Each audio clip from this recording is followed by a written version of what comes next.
Assalamu alaikum.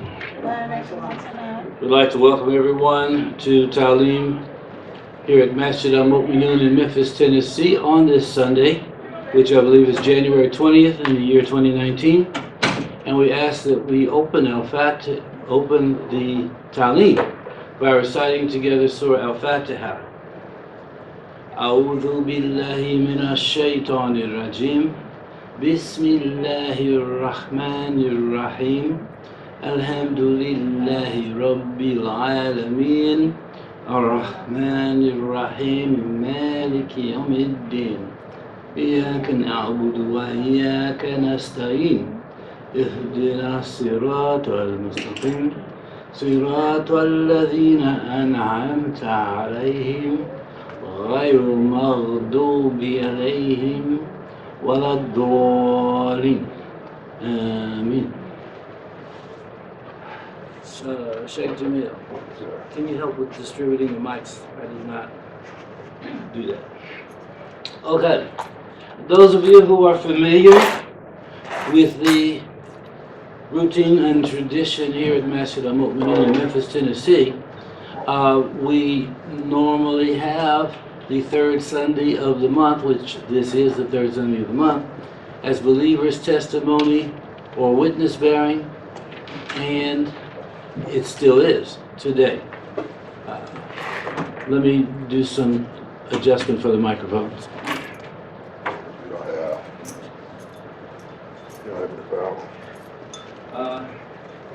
Here we go.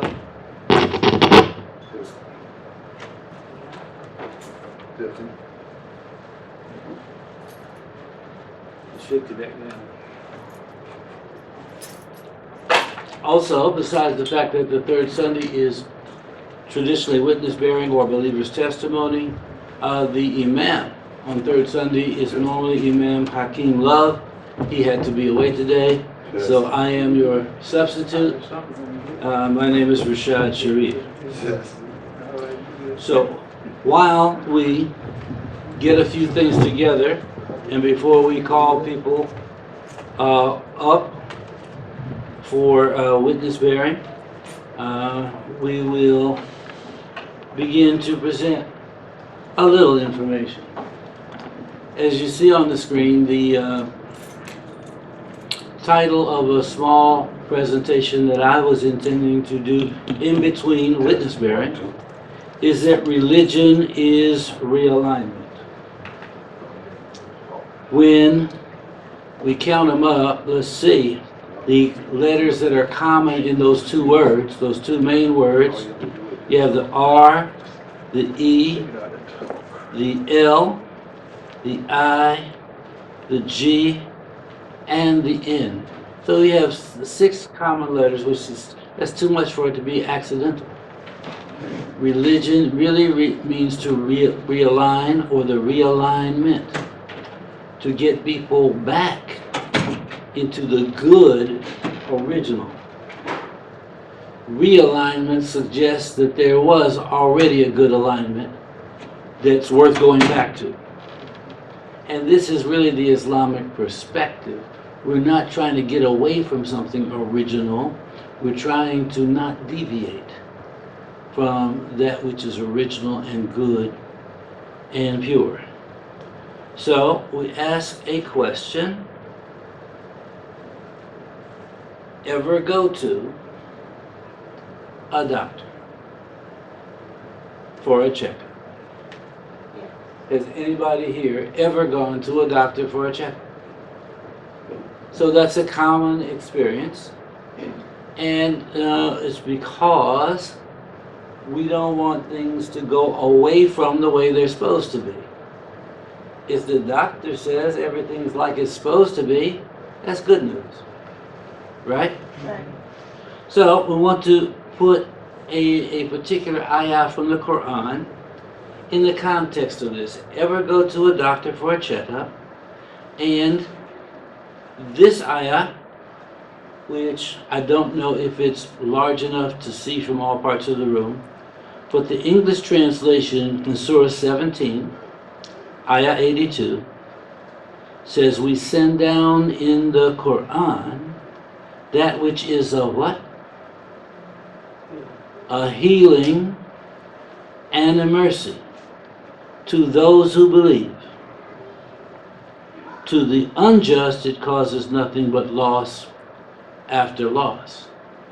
But Allah says He sends down in the Quran that which is a what? A healing. And doctors are the people we go to, we consider them to be healers. Is that right? Right. That they somehow have some knowledge, some skills, some ability to help us get back into the proper shape. And what Allah says, He sends down healing in what? In the Quran. In the Quran. So this is no play on words. When we take the question before, and it was ever go to what? A doctor. A doctor. And now it's ever go to doctrine. See? Point well taken. Doctrine is where there's a healing. Mhm. In the Quran, in the doctrine, there's a healing that will get people back to the right original. And religion is realignment, getting back right, and the doctrine will help you get. So, ever go to, I'm not asking for a show of hands on this, but this is like a question to make us think. Right. Do we go to doctrine for a checkup? Because in Islam is where we learn the word self-accusing spirit. We want to check ourselves. We want to give ourselves an exam. We don't want to be people who exempt ourselves from self-examination. Then we're touchy if anybody else wants to say anything as a constructive criticism because they beat us to checking our own selves. So do we ever go to doctrine for a checkup just to see if what we think and how we see things and what we feel and all of our assumptions, do they really, really line up and do they really match? Yeah. If they really, really line up and they really match with the doctrine, that's more of a sign that we're in good shape. But if they are, we find, personally and privately, that something we've been thinking or seeing a certain way doesn't match something that Allah said in the doctrine, then we have a chance to submit ourselves for the cure. Right? Alignment. And sometimes we can check ourselves before anybody else has to say anything to us about it, because it's a blessing for the self-accusing spirit to be activated. Well, how to do believer's testimony, and we have the cameras are aimed toward the screen. So what I'm going to, I think what I'm going to do is put another chair over here, and we'll ask those who are giving believer's testimony to just sit and share, and we can just share this same microphone, and therefore it's likely that they'll be on camera. Hold on.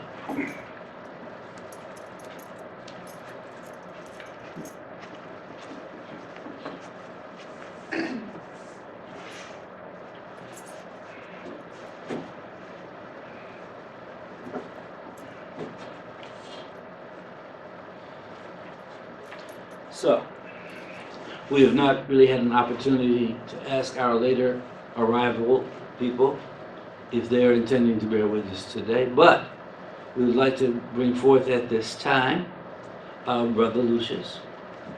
We invite you to sit over here, and we give you microphone.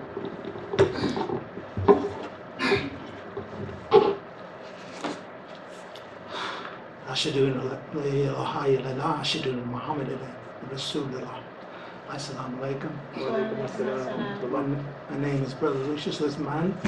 I am originally from Chicago, Illinois. I came into Al-Islam in 1969.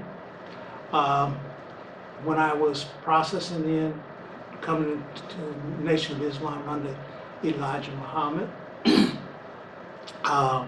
my cousin brought me to see Imam Warf Dean Muhammad to his home in Hyde Park. He spent about an hour with me teaching me about Islam and his position. At this time, he was put out of the Nation of Islam. And he told me that he did not believe in what his father,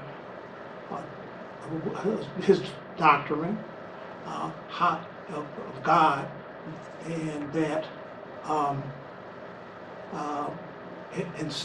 in summation, he said that the Nation of Islam would be a very good place for training for myself. So I did, in turn, process and get my X, and I worked at your supermarket, the lamb slaughterhouse for a brief period of time, the warehouse, processing meats, and I was mentored by several people who went to jail with Elijah Muhammad, including Captain Edward Ali, whose picture is in the museum.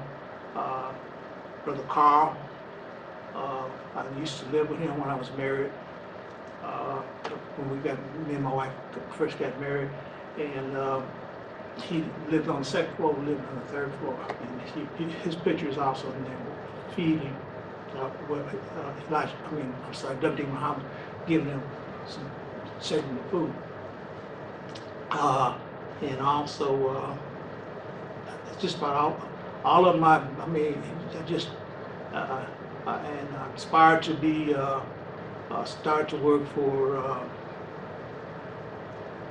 the National Secretary's staff, Abbas Rasul, and at that particular time, every day I got the greetings from Elijah Muhammad, and that was a blessing, and to be there and to see him speak for us when he opened up the new masjid for 6 months, and he was a speaker there for every Sunday. And from there, I could a lot of the people that came out were ministers, Christian ministers, Jewish ministers. These are all faiths that came because and they looked up to him and followed him. I mean, I had a Baptist preacher, and he told me, I followed, he said, my cousin, he said, I followed him. He's very successful businessman. And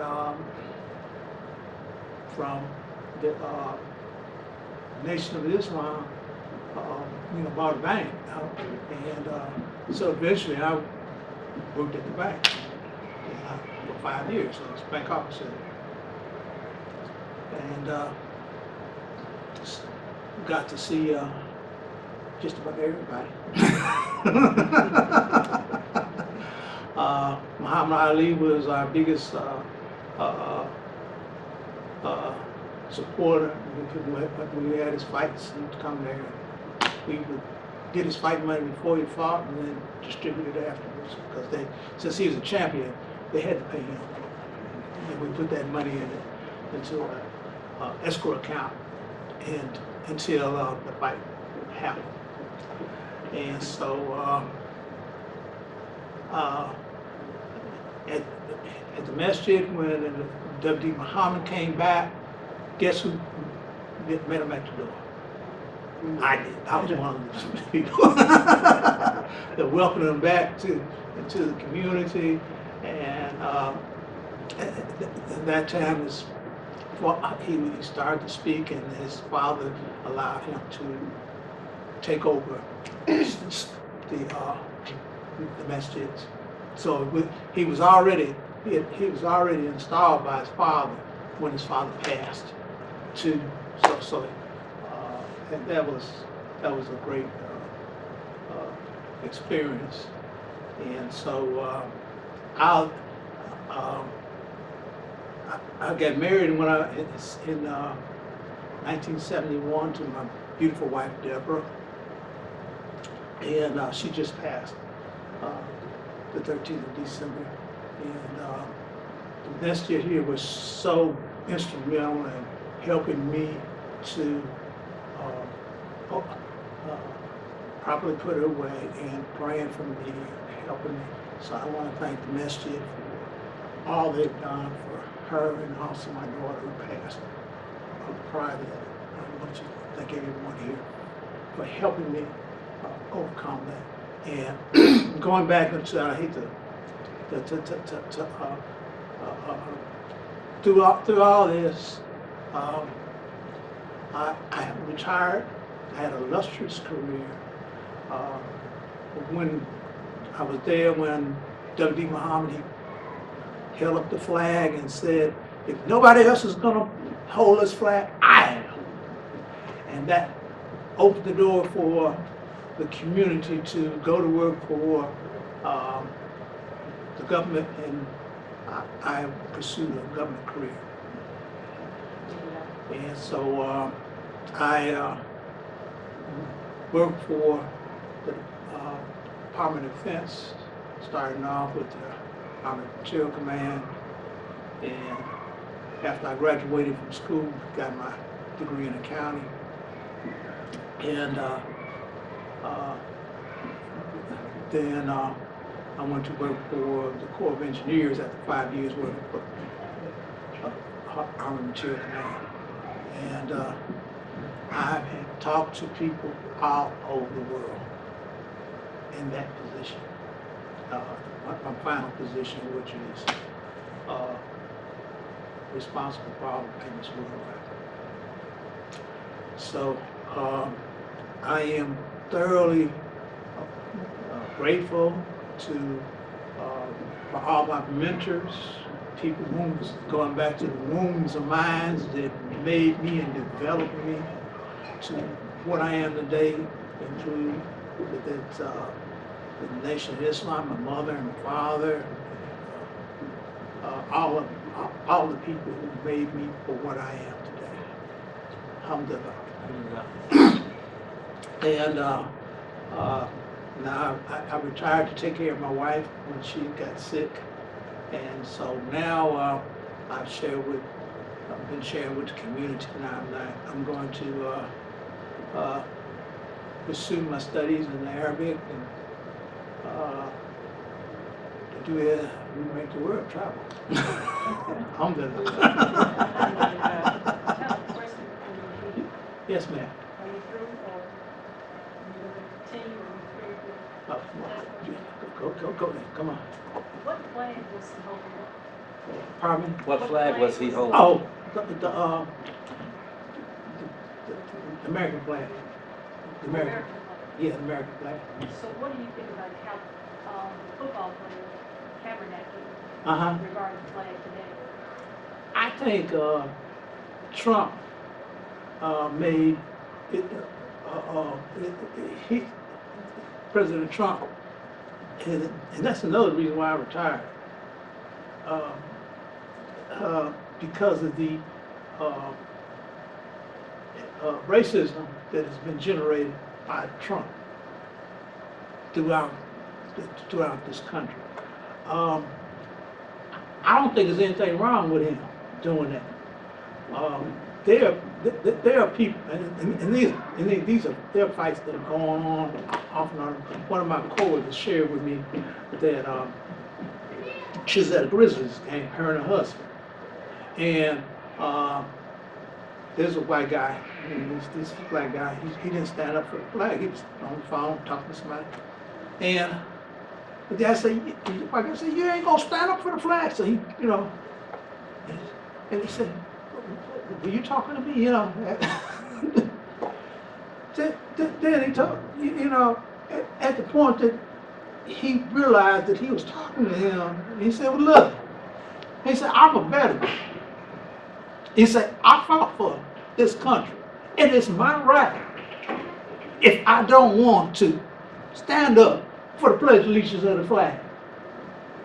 And so, you know, I believe if you don't want to stand for the flag or the pledge of allegiance or whatever, don't do it.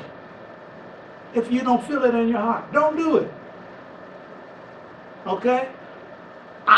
For myself, I have served and as a conduit for helping people in harm's way and getting what they needed in harm's way in Iraq, Afghanistan, and other places throughout the world when conflicts have happened.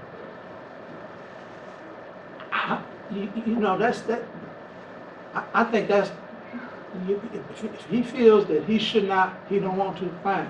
And because of this atmosphere that's generated, that's why he's having a hard time getting a job because of Trump. Well, and I didn't mean to ask that question totally up for the politics of it. I just didn't know what Mr. Muhammad, which flag you were referring to. I didn't know if it was the Nation of Islam flag, No, flag, or, no, it's American flag. But I don't agree with you about Trump, and that's okay. We can agree to disagree. I don't think he's caused a problem in this country. I do believe that Obama, well, not think, I know he failed to do for his people when he served 8 years, because there were no executive orders that he signed for his people. There were no bills that he signed to law for his people. So Obama has a very big issue with me for failing to help, but he helped other people. Gotcha. So I don't think Trump is a big problem. I think Trump is somebody that's, if you look at his last speech, he made a comment that this is impacting African Americans and some other groups. When he got inaugurated, in his speech, he made reference to the inner cities, conditions they're in. So I just don't see Trump the way some people do, but I do appreciate your answer. Okay. Assalamu alaikum. Is this okay to Yeah, go ahead. respond? It's good that Allah, it's good that Allah created us as individuals. He gave us each our own mind. He gave us each our own intellect. And we usually use a premise to determine how we think and why we think that way. There is something externally that is in you naturally, internally. And because of the feelings that Allah gave us, anger, happiness, sadness, all of that is in the individual, so that it is a way for us to convey to our other human beings and relatives and friends and neighbors about how we feel. Now, I don't know if this particular session is to get political. And I don't have a problem with politics. I have a problem with it when, not just because it affects me, but when it affects a whole global amount of people. I, on the other hand, have a serious problem with Mr. Trump. I do have my own understandings about him from what I see from him, from what I hear from him, because Allah kept it away from us to be able to read somebody's mind. So the only way for us to determine how you are feeling is for us to look at what are you saying when you say this? What is it that is so important that you only consider yourself and that you don't have the mind to think of all of the other people around you? Now, I can go on and talk to you because I pay attention to things that are going on politically, economically, financially, socially. And it's not that important for you to know, but I actually graduated from college with a BS degree in psychology. So I understand that we all have a different way of thinking. We have a different way of acting. And it's because it's something that has happened within our lives that make us act a certain way. And what you are taught from as a child. And then your own experiences when you grow up. Now, as far as I am concerned, President Obama did a lot for us. And if you think about what Trump is doing, President Obama must have did a lot because everything that he has done, Mr. Trump tears it down. It must have been something good. Why would he do that? Jealousy? Is it jealousy? Is it just plain arrogant? This is somebody only Allah knows that he has no concept about the Lord of the worlds and what is happening after we leave this world. Because we are Muslims and we know that this world is just a test. It's going to dictate to us what we do, what we say, how we feel, and how we treat people is going to determine one of the two places we are going to go. Jannah or Jahannam. And Allah, subhanahu wa ta'ala, He created us with choice and volition. He tells you what the rewards are. Then He tells you what the punishments are. When I open up an eye on my stove or open up the oven and it's on and I feel just a little of the heat, the first thing coming out of my mouth is, oh Allah, protect me from Jahannam. Because this heat is nothing like what we are going to experience in the next world. Allah has already told you you're going to die. There's no getting around that. Somebody correct me if I'm wrong in anything I say. You are not going to get around not dying. And this is the thing about Islam, is that the Quran, alhamdulillah, has awakened me up a lot. I don't necessarily know how to read the Quran in Arabic, but I understand English very well. And I study all the time, many times. So I can read in between the lines. And you may not say what you really want to say, but Allah give everybody something special. Everybody got something special that you can do that somebody else can't do. So when you talk to me, I will listen to you. I will listen to you. And I don't prejudge you, or I just can come away with my own thoughts.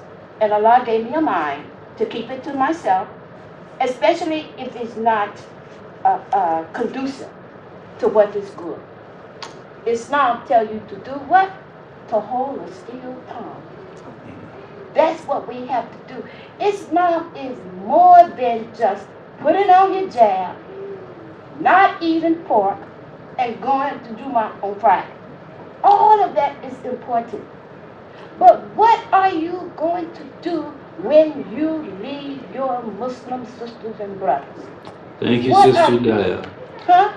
We have to cut away for a Okay. commercial real quick. Okay, I'm ready now. But I just had to respond. Okay, actually, you were the second, you were the next witness bearer. Oh, You okay. just weren't on camera. Oh, that's okay. Okay. Now, we do have to cut away for the commercial. Our witness bearers and believers who are sharing their testimony are, in fact, the stars of the show, so to speak. I'm just cutting away for a commercial. Now, we just had reference to the fact of logic and the importance of feelings. And that happened to be the topic of the commercial coming up. So, remember we just left off with ever go to doctrine for a checkup. And people are going to think. Everyone has a disposition to think. People have been thinking since there were thinking, since there were people. Adam got tricked in his thinking, Right. but he's gonna think. Is that right? So, this is not a repeat of a previous slide, even though this portion, this spectrum concept, has been shared before. But you remember the words hear and obey? Oh, yes. What's the context of hear and obey? Hear what? Hear the message.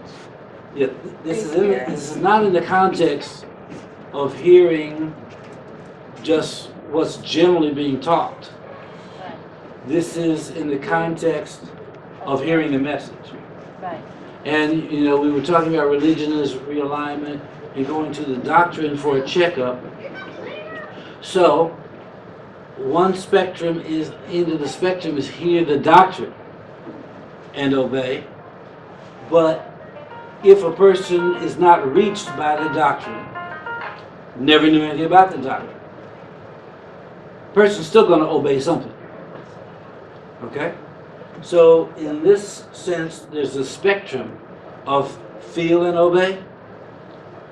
Whatever you would think without the doctrine, compared to maybe a new thinking that you would come into with the benefit of the doctrine. And then above the spectrum, we have two types of logic. What's on the end of the spectrum that we call the right? Doctrine logic, up above it. And on the left, what do we have? Desire logic. Desire logic. So it can be desire-based logic or doctrine-based logic. We all have kids or grandkids, or we've been around kids that desire something. Right? Right. Right? Can't they come up with some logic? Oh, yeah. Oh, yeah. Huh? Yes. Yes, sir. Anybody who's able to talk, if you experience a desire, you can come up with some logic. Is that right? That's right. Our children and our grandchildren prove it all the time. All the time. Right? Right. They'll give you a deep 3-stage reason why you should buy them Yes, sir. That's whatever it is. right. That's right. Is that right? And it'd be creative too. Is that right? That's right. So it's a growth thing, since everybody naturally is able to come up with desire-based logic to grow and transition to logicking from what Allah says. That is like jahil, you know, jahiliyyah means ignorant, but ignorant. that doesn't mean stupid now.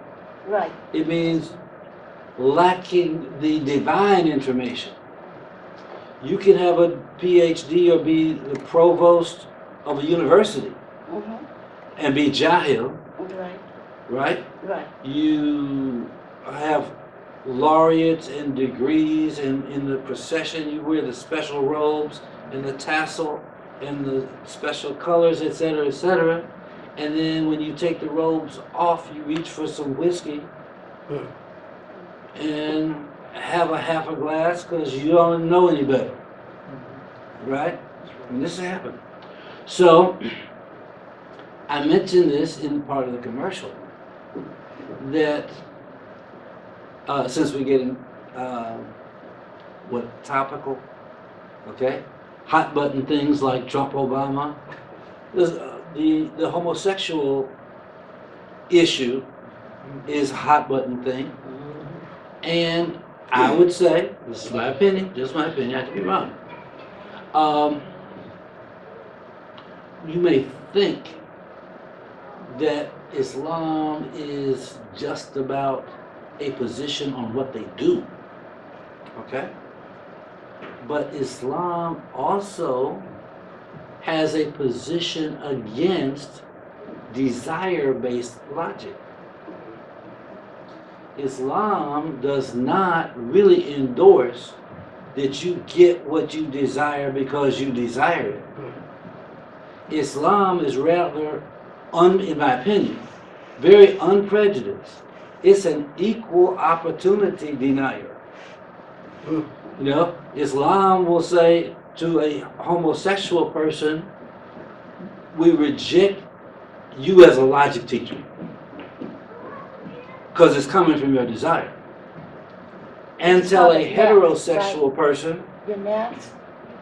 and a heterosexual person's got a desire for their neighbor's wife or their neighbor's granddaughter. Equal opportunity. We reject your argument. We're not going to take lessons from you as to why adultery is okay. Desire-based logic is not where we put our trust. We put revelation-based logic. On the other end of the spectrum is where we put our trust. Does that make sense? Yes. All right, now, Sister Daya, you were the second believer's testimony candidate who spoke quite a bit. Maybe I'm done already, huh? So I'm just asking, do you want a bit of time on camera? I will, but assalamu alaikum again.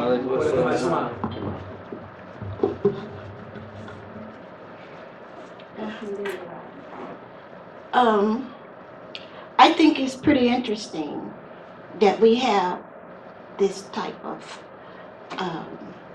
lecture or talk going on, because it was very interesting to me how I came into Islam. I was born and raised here in Memphis, Tennessee, but I left when I was about 24 or 25. And when I left here, I went to Oakland, California.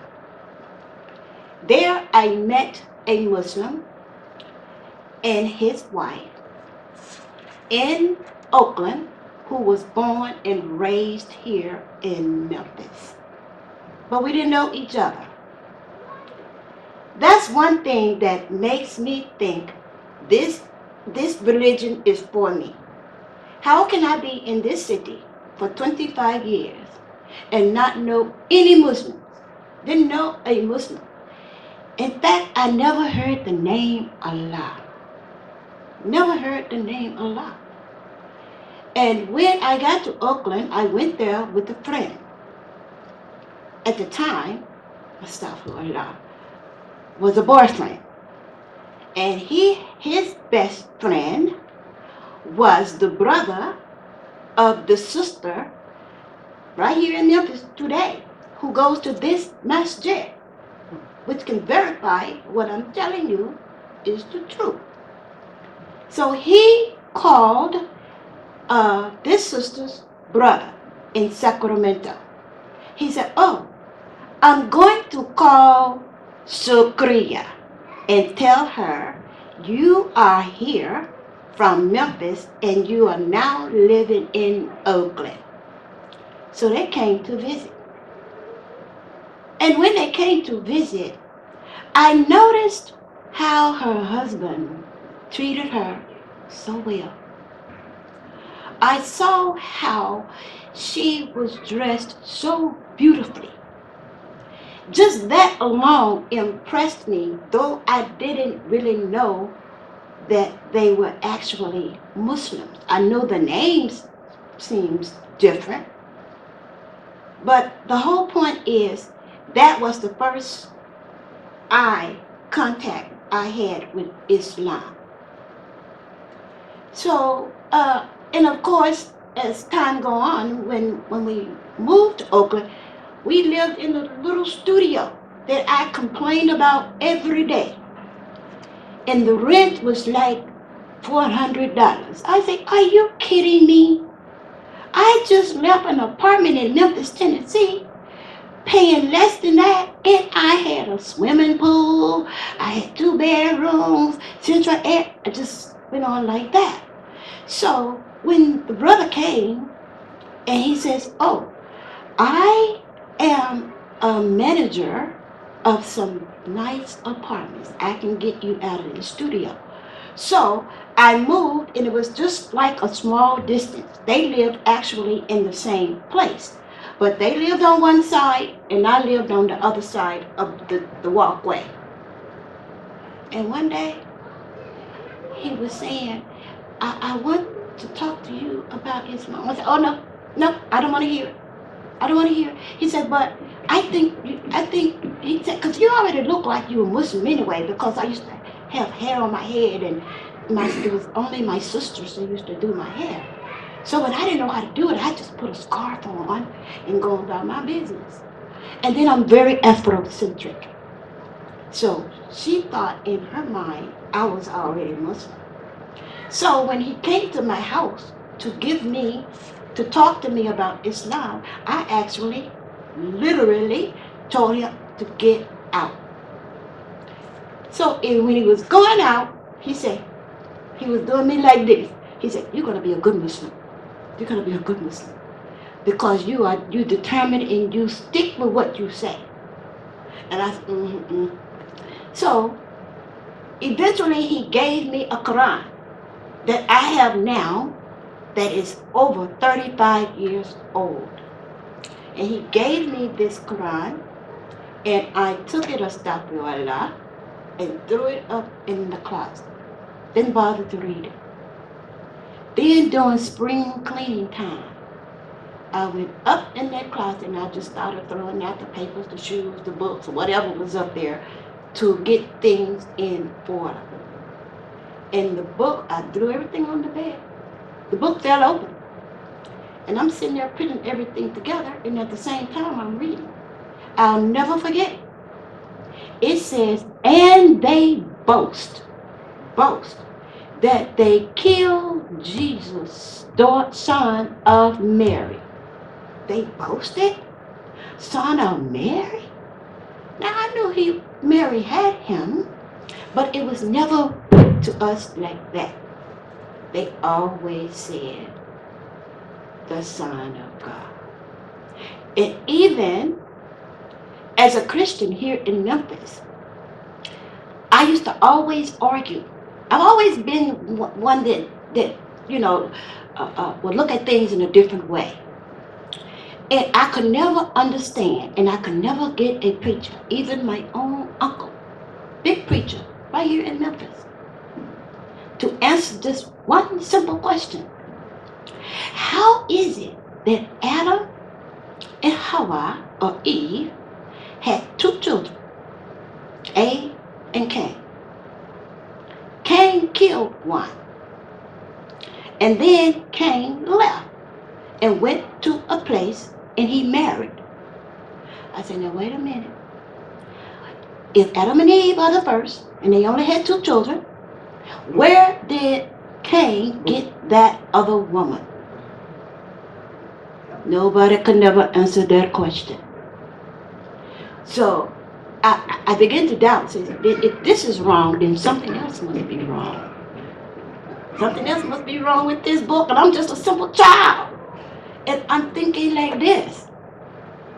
So that's how come I used to say I was brought up as a Christian in a very Christian family, and had very rules, had to go to Sunday school and all of that.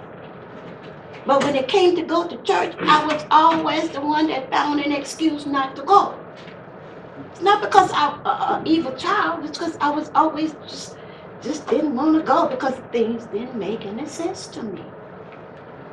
So I wasn't even a good Christian, to tell you the truth.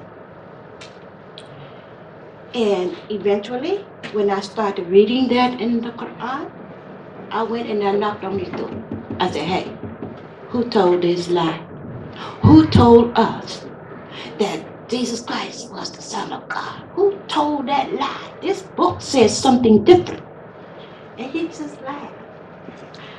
I have burnt up more food reading the Quran because you get so engrossed in it. And my husband used to say, did you burn the rice today? From reading. But in short, I began to read this book, and then I was upset because the story didn't go on like what I expected it to. I expected it to explain, what do they mean they boasted? What do you mean they boasted? That's what was been said for as long as I can remember.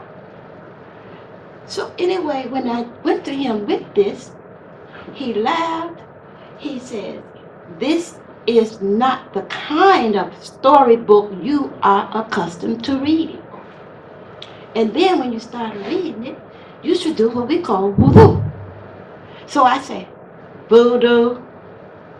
I took that word and put V-O-O. And I said, he said, no, it's a washing. And I'm not going to get you all into that. But when you start reading this book, just wash your hand and wash your mouth and read the book subjectively.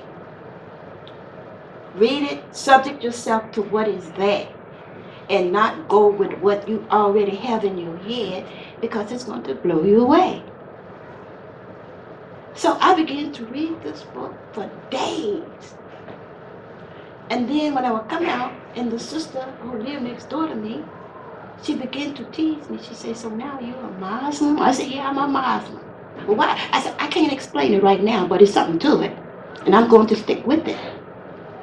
And I started wrapping my scarves a little bit differently. And I became totally engrossed in this religion. I've been there now for over 35 years. And I love the religion. And I don't know a lot, but I always say, there's one thing I know for sure, that there is no God but Allah. La ilaha illallah.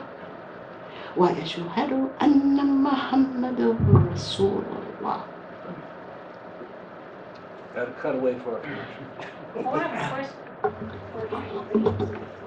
We'll take question after the commercial.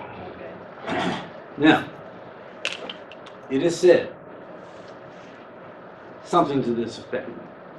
If you have scales, you put everything in the world on one side, and you put La ilaha illallah on the other side. La ilaha illallah would be heavier than all the rest. Therefore, when you innocently say, I don't know a lot, but I know, it turns out that is a lie. Alhamdulillah. That was the question that was asked to me. And I said, well, right now I don't know, but it's something. Okay. Now, you ever watch a football game where they take the whole game and they make it fit 2 hours? And they say, for sake of time, we join so-and-so already in progress, or we move ahead to further action. That's what they say. So, one of the expressions we have is the hour of power for the Talim. And it's been about an hour right now. And I was going to ambush Imam Wali to do witness bearing and do a male-female alternating type of thing. But I also talked to Sister Cheryl, and she said that she is not experienced at this witness bearing thing, but she is willing to give it a try. Alhamdulillah. Alhamdulillah. You know, Alhamdulillah. I've never done it before either. Alhamdulillah, first timer. My first time. First timer? First time. But First timer. first time. And I wanted to get another first timer in before time. But I wanted to ask a question Oh, yeah, you can ask the question from here. before she leaves. Okay. Now, you sat there, you made some comments about Obama. Can you made speak up some just a comment- little You made bit? some comments about Obama did so much for your people. Mhm. Can you name what he did? For number one, he opened up an insurance policy for everybody to be able to get insurance, though there was a stipulation, but everything has a stipulation. The other thing he did not allow legislature to pass to ban Muslims and other people from coming to this country. A couple of other things that President Obama did was he was always inclusive. Now, I didn't always agree with everything because I actually have a problem with homosexuality, which he didn't have a problem with that. Just because I agree with you on some things doesn't mean I have to agree with you on everything. But if you make a comparison between Barack Obama and Mr. Trump, they are as wide as the two seas. Yes, that's They are just as wide as the two seas. One thing about it, there were many people that they did not expect to vote for Barack Obama, but many of them did, from every race. Not just once, but twice. Yep. But twice. That says something about this man's character. And then not only that, they could not understand that he didn't act, excuse me, the N-word. Right. He didn't act like that even to this day. Right. They couldn't get him to get angry and say ugly things Right. and talk the way this new president talks. He's a decent man. And the other thing about it, his wife is a very beautiful woman too, in every way.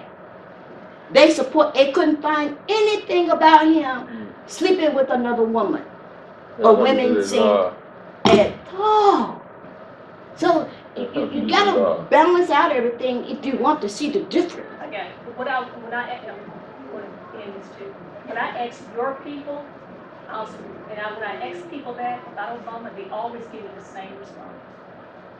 And you included the Europeans, you included everybody in this country. When I ask your people, I'm specifically asking for your culture, your people, and I get the same answer every time. It's never a law they name, it's never an executive order that's named. And so that's to me is when I'm asking that, I'm trying to get something specific. And the health care was for everybody. It wasn't just for our people, it's for everybody. But I can assure you our people have been dramatically affected by it. But the executive order he did sign was for DACA, the children who were born here, and their parents were not citizens here. Right. He signed an executive order, do not send them back to their native land. Exactly. His first legislation he signed was a Little Letter Better Fair Pay Act. A European woman who had a discrimination case against the company for not equal pay, that was signed specifically for those European women. Our people were going to go through turmoil to enforce that law. So the laws that he signed and executive orders have never been specifically for our people. But I thank you for your answer. And that's the one thing about it. If you're asking people and they are giving you the same answer, nobody can tell the same lie. We can't tell. We couldn't be lying if we all did like this. It must be some truth in it. It has to be some truth in it for people to keep telling you and saying the same thing. And we have to understand, President Obama, he's not a liar. He's not a liar. And he had to get prepped too, even though he was an attorney and went to college and all of that. He had to get prepped too and had to learn how they are doing it there. Okay. How they had to do it there. And you have to understand that people have a tendency to just look at things one side. And I was looking at it in all sides because when President Obama first came on the in the forum for everybody, I said, I don't know him. Mhm. I'm not voting for him. I don't know nothing about him. Right. Excuse on the Obama topic, but we're also, for time's sake, Mhm. just trying to see if Sister Cheryl would like a few minutes for the Islamic testimony that you may desire to share. Yes, Because we know the political yeah, can go yeah. on and on. Yeah, let's go. I'll just do it from here. As Uh, I say, I'm a newbie. it would help camera-wise if you would come up. Okay. Thank you, Sister Daya. I like being on camera. Oh, okay. By the way, Daya says to me, I don't know what you meant by the name Come Daya, on up, Sister but it Cheryl. says Dawa person. Oh, I am. Yeah. Sister Cheryl, Come on. cheers for you. Yeah, a person who gives Dawa is called a Da'i, Mhm. assuming it's male. And Daya sounds like the female version of Well, Da'i. someone told me my name, Deia, Mm. D-E-A, means swift. And Iya means truth. Remember that? So my name is Allahu Akbar. one who is quick to tell the truth. Alhamdulillah. That's what Allahu I Akbar. was told by an Arab-speaking person. Yes. And that Owusu means everlasting. Thank you. Allahu Akbar. Sister Cheryl, another first-time witness bearer. Assalamu alaikum. Wa alaikum assalam. I'm a newbie, so I just make this very brief. For me, doctrine, I go to the Bible and I go to the Quran. And there's a person that's not living on this earth now, but one who I admire greatly is Malcolm X. And I read a quote from him, and it gives me, it's a doctrine for me, where he said, I'm for truth, no matter who tells it. Alhamdulillah. I'm for justice, no matter who's for or against. And in the Quran that I have, there is a scripture, and there's a surah that refers to Allah is all wise. Allah knows all, Allah sees all. And today in this Surah 9, I read this. It says, Surah 9, 71, the believers, men and women are protectors of one another. They enjoin what is just and forbid what is evil. They observe regular prayers, practice regular charity, and obey Allah, His Messenger. On them will Allah pour His mercy, for Allah exalted in power, wise. So for me, as a newbie trying to learn about Islam, I know the word Islam means peace, and so each day of my life, I'm trying to practice peace. With that I say, alaikum salam. Wa alaikum assalam. Takbir. Allahu Akbar. 3 first-time witness bearers, and we haven't gone over our targeted hour of power by much. So we thank you for your time and attention. And we will close out, inshallah, and then turn to announcements that we may have to share. Let us close by reciting Surah Asr. Wal Asr. إن الإنسان لفي خسر إلا الذين آمنوا وعملوا الصالحات وتواصوا بالحق وتواصوا بالصبر. Alhamdulillah.